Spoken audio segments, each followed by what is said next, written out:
Hare Krishna, Guruji. Let me share. Hare Krishna, Babuji. Hare Krishna, Danvat Pranam.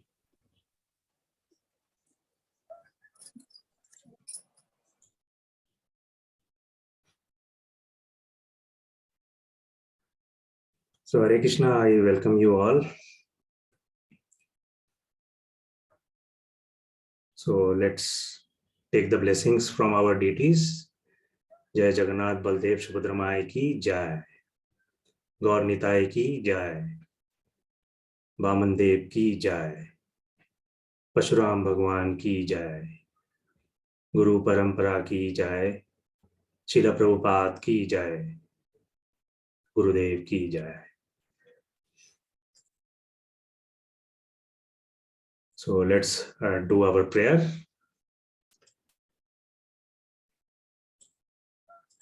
Om Agyana Timirandhasya Gyana Jana Shalakaya Chakshurunmitam Mena Tasmai Sri Guruve Nama Namo Om Vishnu Padaya Krishna Pishtaya Bhutale Srimati Bhakti Vedanta Swamini Tinamini Namaste Sarasati Deve Gauravani Pracharini Nirvishesha Shunnavadi Paschata Deshatarini Jai Sri Krishna Chaitanya Prabhu Nityananda Shri Advaita Gadadhara Shivasadi Gaur Bhaktavinda Hare Krishna Krishna Krishna Hare Hare Hare Rama Rama Rama Hare Hare. So we are in chapter number 2, contents of Gita summarized, and today we are seeing shloka number 32, verse 32 of chapter 2 from Bhagavad Gita. So previous shloka we saw Krishna trying to convince Arjuna that all the assembled people in this battlefield, including Bhishma Dev, Drona, Arjuna himself, they are souls, not the body. So fight with them, because Arjuna was not ready to fight. So Krishna is trying to convince him. So we all are eternal souls and will continue to live even after the death of the body. So after understanding this, that we are not the body but soul, how do we act? So Srila Prabhupada says there are 2 types of swadharma, self-duties. What are those? The first one is duties at the platform of the body. And number 2 is duty at the platform of soul. So duties at the platform of body is temporary. It gives temporary benefit. Whereas the duties at the platform of soul will give permanent benefit, because soul is eternal. So Swadharma at the platform of body is also called as Varnashrama Dharma. And Varnashrama Dharma is the stepping stone to spiritual understanding. So it is the stepping stone.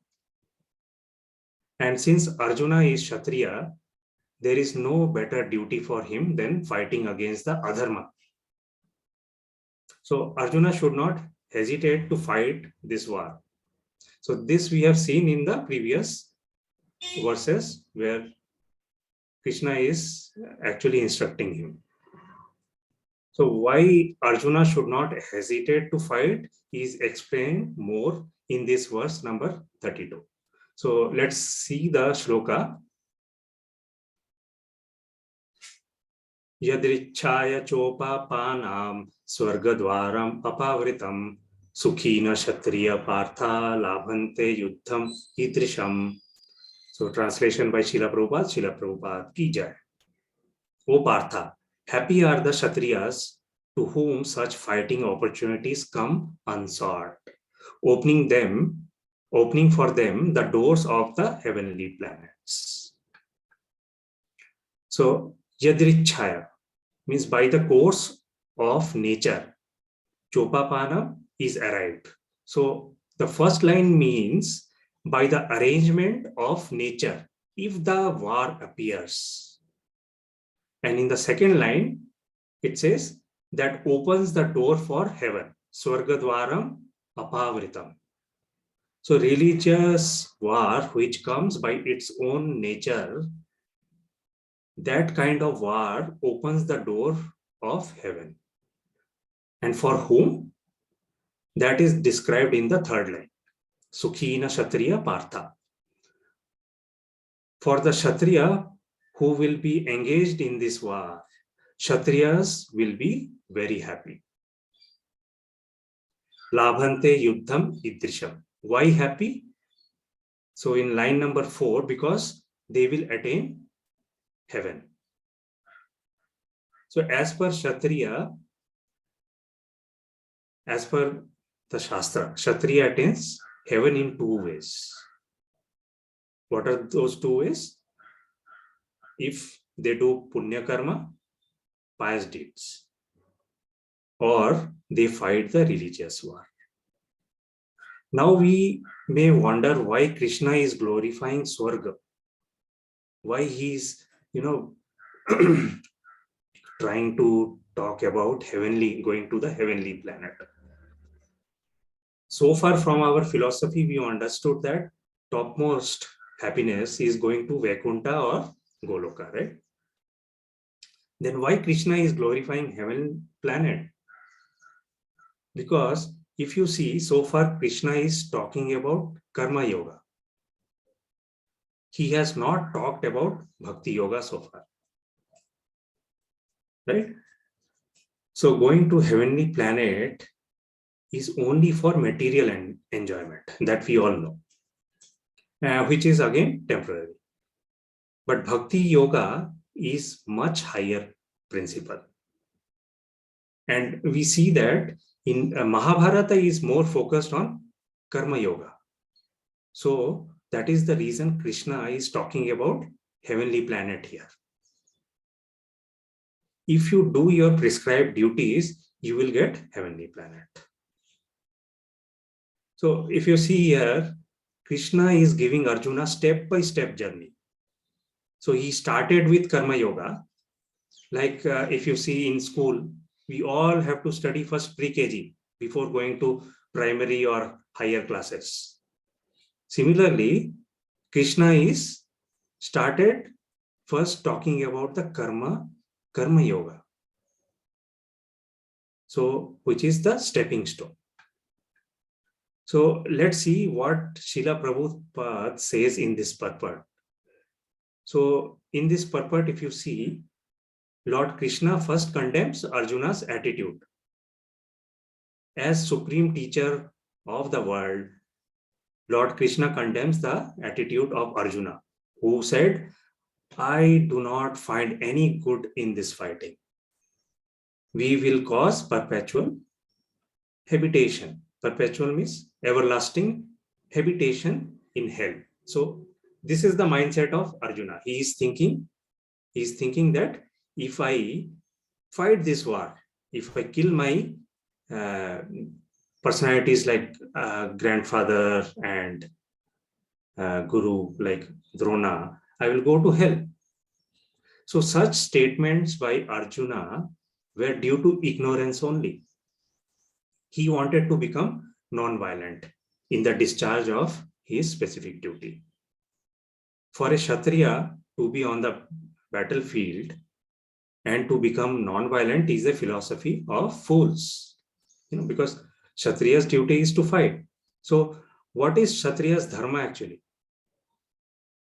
So in Parashara Smriti, Parashara says, Parashara is the great sage and father of Vyasadeva. He says, the Kshatriya's duty is to protect the citizen from all kinds of difficulties.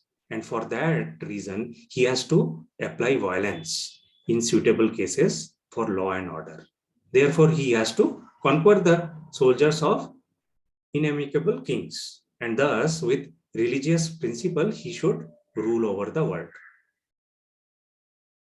So not like presently we are having the war between Ukraine and Russia, right? Their motive is only to fight for political reasons, for their own benefits. They are not worried about the common people. So, but if you see Mahabharata Bar, it is more for the people, for the dharma. And then if you see last part of the purport, so Krishna is saying this fighting is beneficial in both the ways. How it is beneficial in both the ways? Considering all aspects, Arjuna has no reason to refrain from fighting. If he should conquer his enemies, he will enjoy the kingdom. And if he should die in the battle, he would be elevated to the heavenly planet. Those doors were wide open to him. Fighting would be for his benefit in either case.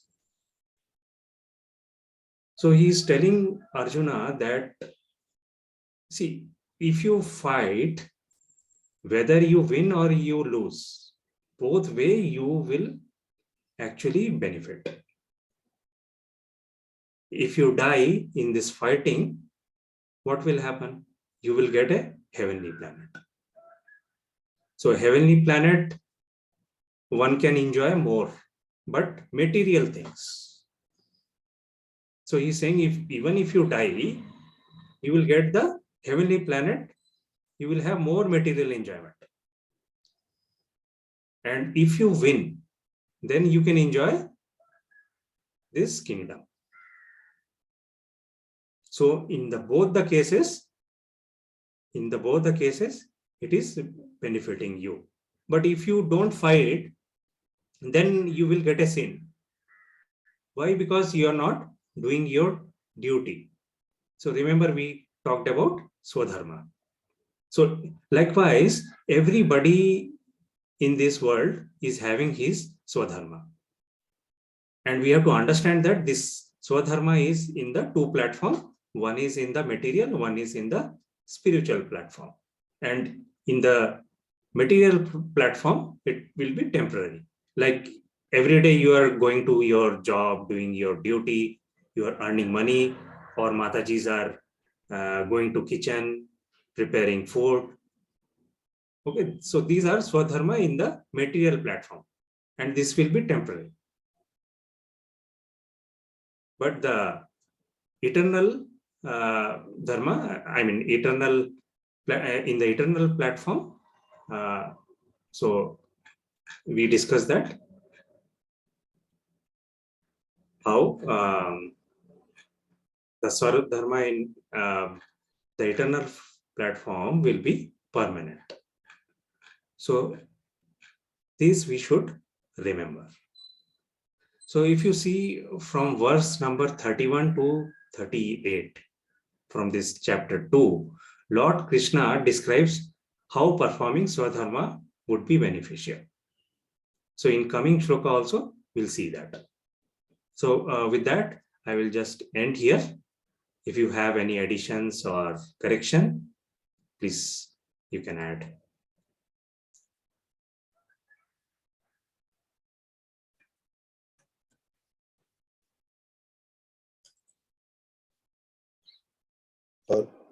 Hare Krishna Prabhu, Dandavad.